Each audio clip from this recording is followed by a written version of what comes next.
హోంమంత్రి అనిత ఇలాకాలో మట్టి gravel mafia రెచ్చిపోతుంది. హోంమంత్రి అండదండలతో పోలవరం గట్లపై మట్టి గ్రావెల్ను యథేచ్ఛగా దోచుకుంటున్నారు. ప్రతిరోజు వందలాది వాహనాలలో మట్టి గ్రావెల్ తరలిస్తున్నారు. అధికారాన్ని అడ్డం పెట్టుకుని కోట్లాది రూపాయలు దండుకుంటూ ఉన్నారు.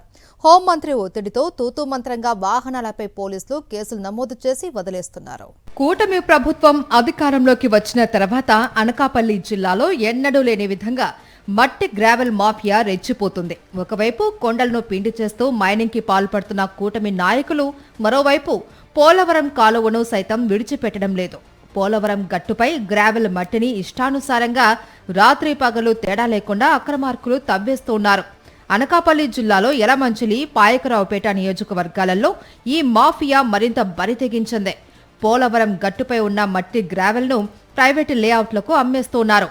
హోంమంత్రి అనిత అండదండలతో వారి అక్రమ మైనింగ్ 3 పువ్వులు 6 కాయలుగా విరజిల్లుతుంది. ప్రతిరోజు 20 లక్షలు విలువ చేసే మట్టి గ్రావెల్ను తవ్వేస్తూ ఉన్నారు. ఇలా నెలకు 6 కోట్లకు పైగా సంపాదిస్తూ ఉన్నారు. సంపాదించిన సొమ్ము హోంమంత్రితో పాటు మిగతా కూటమి నాయకులకు ఎవరికి అందాల్సిన పైకం వారికి అందుతుందనే ఆరోపణలు ఉన్నాయి. ఇంత విచ్చలవిడిగా మట్టిని మింగేస్తూ ఉన్నా కనీసం అధికారులు అటువైపు కన్నెత్తి చూడడం లేదు. రెవెన్యూ అధికారులు, పోలీసుల కంటికి ఇవేవీ కనిపించడం లేదు. చివరికి స్థానికుల ఫిర్యాదుతో 7 టిప్పర్లను పోలీసులు పట్టుకున్నారు. పోలీసులు వస్తున్నారు అని ముందుగానే సమాచారం అందుకున్న టిప్పర్ డ్రైవర్లు మట్టిని రోడ్డుపై పోసేశారు. ఇలా తరలించే ఒక్కొక్క టిప్పర్ మట్టి గ్రావెల్ను 8 నుంచి 10,000 వరకు అమ్ముకుంటున్నారు. ముఖ్యంగా అర్ధరాత్రి సమయంలో ఈ తవ్వకాలు ఎక్కువగా జరుగుతున్నాయి. నిబంధనల ప్రకారం కాలువలపై, గట్లపై తవ్వకాలు జరగాలి అంటే రెవెన్యూ ఇరిగేషన్ అధికారుల అనుమతి ఉండాలి.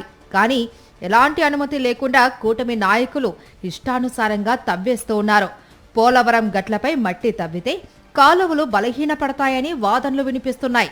ఈ పోలవరం కాలం నుంచి ఈ మధ్యన 4 రోజుల క్రితం పాగరాపేట నక్కపిల్లి దగ్గర మధ్యలో ఈ లారీలు కూడా టిప్పర్లు చూశారు కదా, ఎంత దారుణంగా టిప్పర్లని మట్టితో తరలిస్తున్నారు. ఇంత అన్యాయం జరుగుతుంటే ఇక్కడ పాగరాపేట నియోజకవర్గ ప్రాతినిధ్యం వహిస్తున్నటువంటి ఒక ఎమ్మెల్యే గారు, మినిస్టర్గా ఉన్న హోమ్ మినిస్టర్ గారు ఏ ఒక్కరోజు కూడా దాని మీద స్పందించడం లేదు. తెల్లవారితే తాము అవినీతికి వ్యతిరేకమని చెప్పుకునే హోంమంత్రి తన నియోజకవర్గంలో జరుగుతున్న మట్టి గ్రావెల్ తవ్వకాలకు ఏం సమాధానం చెబుతారు అని ప్రశ్నలు పెద్ద ఎత్తున వినిపిస్తున్నాయి. ఇప్పటికే అనకాపల్లి జిల్లాలో అనకాపల్లి, యలమంచిలి, పెందుర్తి, చోడవరం, మాడుగుల నియోజకవర్గాలలో పెద్ద ఎత్తున అక్రమ మైనింగ్ జరుగుతుంది. మరోవైపు నర్సీపట్నం నియోజకవర్గంలో లెటరైట్ తవ్వకాల పేరుతో విధ్వంసం సృష్టిస్తూ ఉన్నారు. పెద్ద పెద్ద జేసీబీలు, భారీ యంత్రాలతో ఈ తవ్వకాలు జరుపుతున్నారు. ప్రజలు అధికారులకు ఫిర్యాదు చేసినా, కోర్టులో కేసులు వేసినా కూటమి నాయకులు పట్టించుకోవడం లేదు. పోలవరం గట్లపై మట్టి గ్రావెల్ తవ్వకాలు రాష్ట్ర వ్యాప్తంగా చర్చనీయాంశంగా మారాయి. మరి హోంమంత్రి తన సొంత నియోజకవర్గంలో జరిగే ఈ మట్టి తవ్వకాలను అరికడతారా లేక చోద్యం చూస్తారో వేచి చూడాలి.